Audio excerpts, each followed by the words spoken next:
In this week's Friday 5, we take a look at some of the different uses for augmented reality on the Asus ZenFone AR.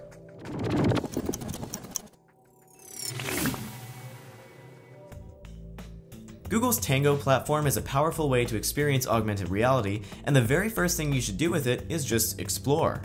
At the end of the phone's initial setup process, the ZenFone AR encourages you to experience Tango, turning your room into a forest full of wildlife.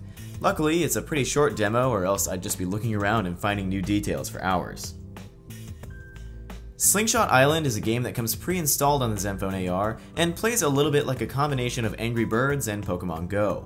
You place a floating island somewhere in the room, and each level generates different obstacles for you to clear using a slingshot. You'll be doing a lot of walking back and forth to use the slingshot, and the game gets a little repetitive, but it's a fun demo to get an idea of what AR gaming is like. Of course, AR has some practical uses too. The built-in Measure app does just what the name implies. You can measure real-life objects using the phone's various sensors. It warns you on launch that its measurements may not be entirely accurate, and I've found it to be typically off by a good inch or two, but sometimes it's spot on, and even when it's not, it's at least good enough to get a rough idea when you don't have a tape measure handy. Shopping is another way that augmented reality can have some real-world benefits. Amazon and Wayfair place products like TVs and furniture directly in your room to give you an idea of the space they take up, and while Wayfair in particular is slow, to put it lightly, it's super cool when it works. On the other hand, Gap actually places full-blown customizable mannequins in the room to show what their different outfits look like on different sized people.